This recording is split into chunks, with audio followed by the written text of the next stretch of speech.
కాకపోతే ఔరంగజేబ్ అనే వ్యక్తి ఛత్రపతి సంభాజీ మహారాజ్ ని ఎలా అయితే చంపారో సినిమాటిక్ లిమిటేషన్స్ వల్ల సెన్సార్ బోర్డు వల్ల వాళ్ళు కూడా పూర్తిగా చూపించలేకపోయారని చెప్పి నా నమ్మకం.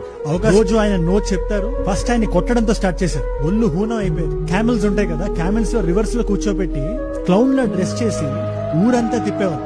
ఊర్లో ఉండే ప్రజలకు ఆదేశాలు ఇచ్చారు, ఇది రిక్వెస్ట్ కాదు, చెప్పిన మాట వినకపోతే వాళ్ళకు కూడా పడుతుంది.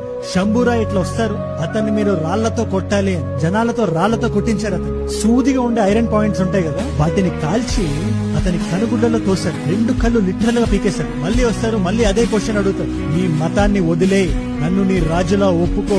ఆయన నోటి నుంచి అదే మాట. అతని ఒంటి మీద యూరినేట్ చేశాను. నేను చెప్తుంటేనే నాకు ఎలా చెప్పాలో కూడా అర్థం కావట్లేదు.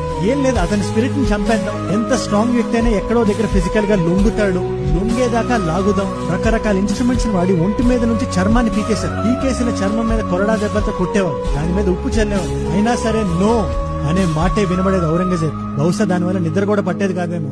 ఏ నాలుకతో అయితే ఛత్రపతి సంభాజీ మహారాజ్ నో అంటున్నాడో ఆ నాలుకని పీకేయమని చెప్పి ఆ నాలుకని పీకేశారు. అంత ఇరిటేట్ చేసింది ఆ నో. చివరికి తుది శ్వాసని విడిచేదాకా మాట తప్పలేదు, మతం మార్చలేదు. తండ్రి నేర్పిన ధర్మం అంత ఊరికే వదిలేసుకోరు ఎవరు. 40 రోజుల టార్చర్ తర్వాత 12th మార్చ్ చనిపోయారు. ఈ నంబూరాయ్ దేహాన్ని మీరు దహనం చేయగలిగారు. ఆయనకి సరైన అంతిమ నివాళి కూడా ఇవ్వలేదు. నదిలో పడేశారు, ముక్కలు ముక్కలుగా చేసి, పాటలుగా ఒంటిని కట్ చేసి.